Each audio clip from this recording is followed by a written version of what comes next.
Расман муҳориба бо қоидаҳои бокс байни варзигари тоҷик Муҳаммад Ёқубов бо рекорди 18-1 ва варзигари аргентинӣ Карлос Даниэл Кордова бо рекорди 15-7 рӯзи 11 сентябр дар шаҳри Челябинск дар майдони Трактор.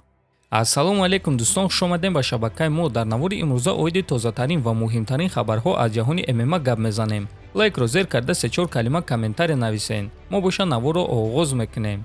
Дӯстон, агар шумо аз кам будани риш ва рехтани мӯи сар танқисӣ кашен, пас мо ба шумо ширкати Шифофарморо тавсия медиҳем. Дар ин ширкат ҳамчунин дороҳо барои хароб ва фарбешавӣ, барои хунукзадагӣ, равғани сиёҳдона ки ба ҳамаи дардҳо даво мебахшанд ва дигар дороҳои гиёҳӣ. Ва аз ҳама муҳим он аст ки дороҳои ин ширкат гиёҳӣ ва оригиналанд. Хиди ҳозир ба номерҳои дар рӯи экран буда занг занен ва ҳатман аз номи канали Паҳлавон гап занен. Ҳамин гуна шумо ҳам моро дастгирӣ мекунен ва ҳам дороҳои даркории худро дастрас мекунен. ҷангвари пешинаи UFC ва ҳозира аналитик Чел Сонен боварӣ дорад ки ситораи UFC Конор Макгрегор дигар чемпион шуда наметонад. Пойгаи Конор Макгрегор барои камарбанд ба анҷом расид. ин ҳақиқати талхе ҳаст ки ба шумо дигарон ва хиди Конор намегӯяд, чунки Конор ин чизро намефаҳмад. ма гуфтаним ки вақте ки Конор Макгрегор чемпион буд, он рӯзҳо дар гузашта монданд. вақте ки ӯ рекордҳои нав мемонад, гузаштагӣ нест. рекорд барои тамошои муҳорибаҳои ӯ, рекорд барои фурӯши чиптаҳо, ин чизҳо дар гузашта нестанд. ӯ доимо дар гӯши одамон аст. муҳорибаҳои ӯ муҳорибаҳои асосии турнир мешаванд. ин чизҳо дар гузашта нестанд. аммо хиди ӯ дигар чемпион намешавад, гуфтааст Сонен.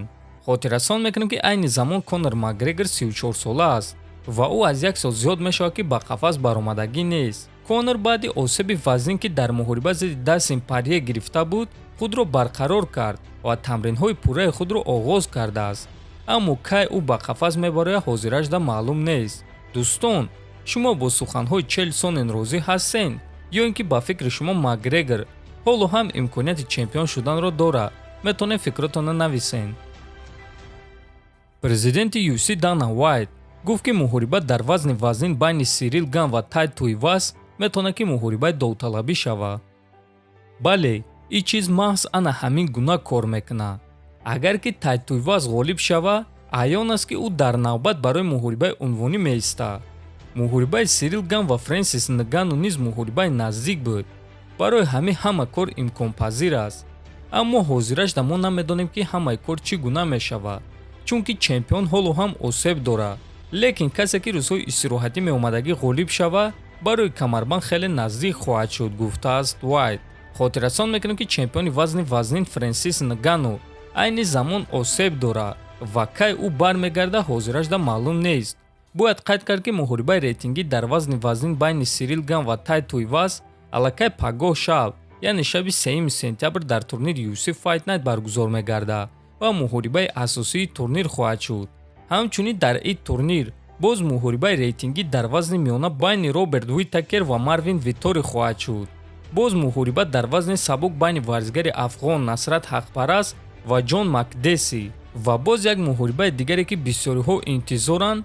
ин муҳориба дар вазни миёна байни Насруддин Имавов ва Хокаин Бакли мешавад ва шаби гузашта чемпиони пешинаи UFC Ҳабиб Нурмагомедов Насруддинро барои ин муҳорибаи душвор дастгирӣ кард. Насруддин, салом алейкум. ма ба ту барор, ғалаба ва саломатӣ орзу мардум. худро эҳтиёт кун ва рӯзҳои истироҳатӣ ту бояд ин корро кунӣ. барор бародар, мо бо туем. ва дӯстон, дар ҳақиқат рақиби Насруддин Хокаин Бакли рақиби хеле хатарнок аст. маълумоти пурра оиди ин турнирро пагон мо дар канали худ пешкаш шумо мекунем. дар канали мо обуна шавен, фикр ақидотонро нависен. то бозидид хонободу сарбаланд бошен.